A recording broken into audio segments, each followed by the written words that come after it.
জাহাঙ্গীরনগর বিশ্ববিদ্যালয়ের শিক্ষার্থীবৃন্দ, শিক্ষকবৃন্দ, এই যে আকাশে আমরা মেঘ দেখছি, হয়তো কিছুক্ষণ পরেই বৃষ্টি নামবে। বৃষ্টির পরে কিন্তু আবার সেই মেঘ কেটে যাবে। ঠিক এভাবেই ফিলিস্তিনের নির্যাতিত, নিপীড়িত মুসলিমরা তাদের মাথার উপরে মেঘ নেমে এসেছে, কিন্তু সেই মেঘ কেটে যাবে। ইসরায়েলের আছে কামান, আছে গোলা বারুদ, তাদের আছে বিমান, ফাইটার বিমান, কিন্তু মুসলমানদের আছে তাদের হৃদয়ের ভিতরে তাদের ইমানের শক্তি। মুসলমানদের গুলি করলে সেই গুলি তাদের বুকে লাগে না, পিঠে লাগে না, সেই গুলি লাগে তাদের বুকে। মুসলমানরা কখনো পলায়ন করে না, কখনো গতকালকে ইরানের প্রেসিডেন্ট রাইসি হেলিকপ্টার দুর্ঘটনায় নিহত হয়েছে। সারা বিশ্ব মানুষ যখন দেখছে যে ইসরায়েলের এই নির্যাতন, নিপীড়নকে রক্তচক্ষু দেখিয়ে ফিলিস্তিনের নিপীড়িত, নির্যাতিত মানুষদের পাশে কেউ দাঁড়ানোর সাহস পাচ্ছে না, তখন ইরান সাহস দেখিয়েছে। সেই ইরানের প্রেসিডেন্টকে হেলিকপ্টার বিধ্বস্ত করে তিনি মারা গেল। এটি কোন স্বাভাবিক মৃত্যু নয়।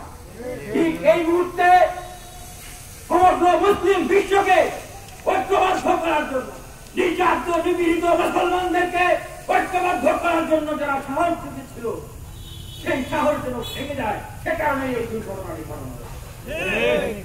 আমরা সেই ফিলিস্তিনের নির্যাতিত, নিপীড়িত মুসলমানদেরকে বলতে চাই, এই বাংলাদেশের মুসলমানরা আপনাদের পাশে আছে।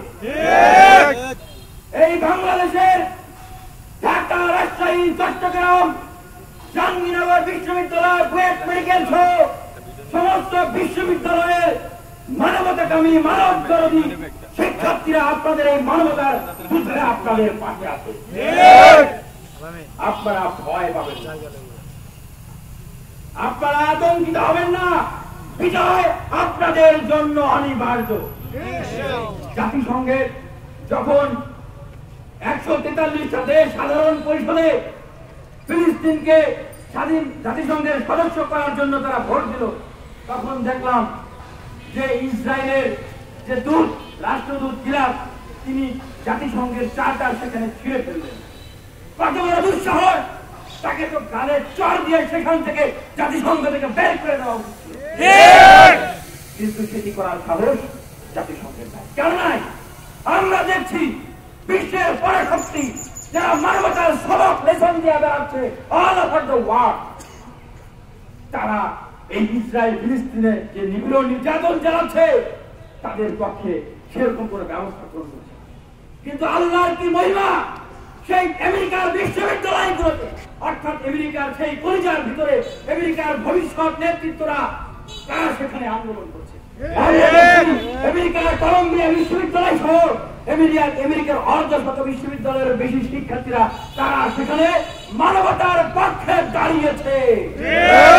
সমগ্র বিশ্ববাসীকে তারা শিক্ষা দিতে চায়, তারা বলতে চায় যে আমেরিকার সরকার এই ফিলিস্তিনের বিপক্ষে, ইসরায়েলের পক্ষে যে পলিসি গ্রহণ করেছে, আমরা সেই পলিসি মানি না। এবং তাদের সেই আন্দোলনে আমরা দেখেছি হামলা করা হয়েছে, আক্রমণ করা হয়েছে। আমরা বাংলাদেশের ছাত্র সমাজের পক্ষ থেকে তাদের উপর সেই হামলার নিন্দা জ্ঞাপন করছি। আমরা আরো বলতে চাই, ফিলিস্তিনের বন্ধুরা, ফিলিস্তিনের সংগ্রামী জনতারা, আপনারা এগিয়ে যান। সারা দেশের, সারা বিশ্বের মুসলমানদের পক্ষ থেকে, বাংলাদেশের মুসলমানদের পক্ষ থেকে, বাংলাদেশের মানবতাবাদীদের পক্ষ থেকে আমরা আপনাদেরকে সহযোগিতা করব।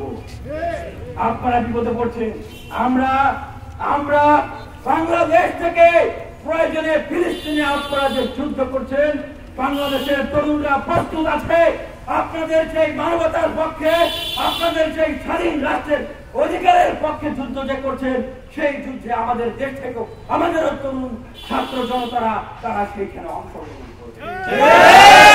ধন্যবাদ সবাইকে।